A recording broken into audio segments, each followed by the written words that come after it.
وبنكرهك يا عبد الفتاح انت وعصابتك وعساكرك، لكن ما بنكرهش مصر. بنكره سياساتك لكن ما بنكرهش مصر. وقادرين نفرق كويس جدا بينك وبين مصر. قادرين نفرق كويس جدا بين سياساتك واللي انت بتعمله في مصر وبين مصر. بنكرهك انت يا عبد الفتاح يا سيسي، لكن بنعشق تراب مصر. بنكرهك انت وعصابتك بس بنحب مصر. عارفين النواب اللي في مجلس الشعب بيفكروا في ايه علشان يحلوا ازمتكم؟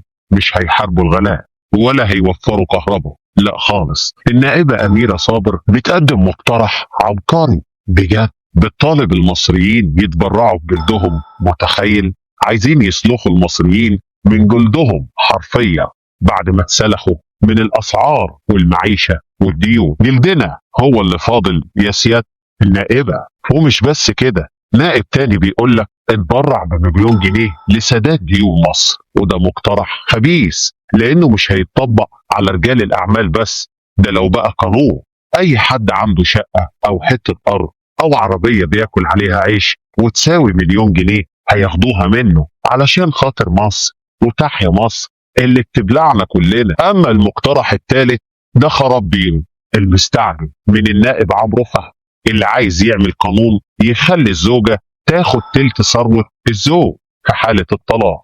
يا جماعه احنا 70% مننا تحت خط الفقر، ثروه ايه اللي بيقسموها؟ دي قوانين بتشجع على التفكك مش بتصلح الاسره. كل حلولهم جايه على جثه الشعب الغلبان المطحون ليل ونهار.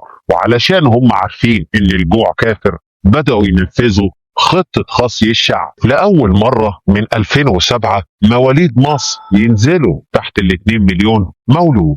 الإعلام طالع يطبل ويقول لك تحسن في جودة الحياة. جودة حياة إيه؟ وانت خانق الناس لدرجة إنهم خايفين يخلفوا. السيسي من أول يوم وهو بيعتبر الزيادة السكانية هي العدو الأول مش الفشل بتاعه.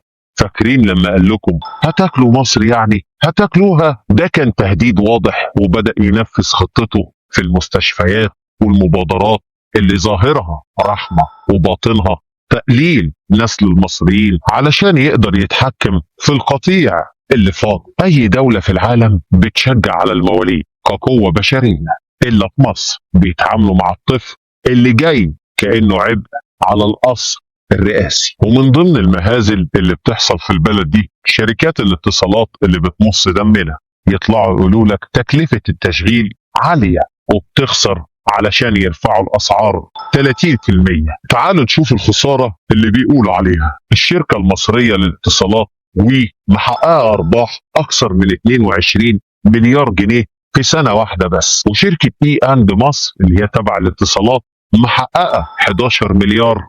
وأورانج إيراداتها وصلت ل 2 تريليون جنيه، يعني 40 مليار يورو. الحرامية دول بيدفعوا ملايين في إعلانات مستفزة للفنانين، وبدل ما يقللوا السعر للمواطن اللي مش لاقي يشحن الباقة بتاعته بيستعدوا يرفعوا تاني أسعار النت والمكالمات بحجة البنزين والغاز. انتوا بتمصوا دم المصريين زيكم زي غيركم، والفلوس اللي بتكنزوها في جيوبكم هي من دم الغلابة. الخلاصة يا مصريين هم بيسلخوا جلدك وبيمنعوا خلفتك ويمصوا دمك في الاتصالات والكهرباء وكل الوسائل. كل ده علشان العصابة تعيش وتفضل قاعدة على الكرسي.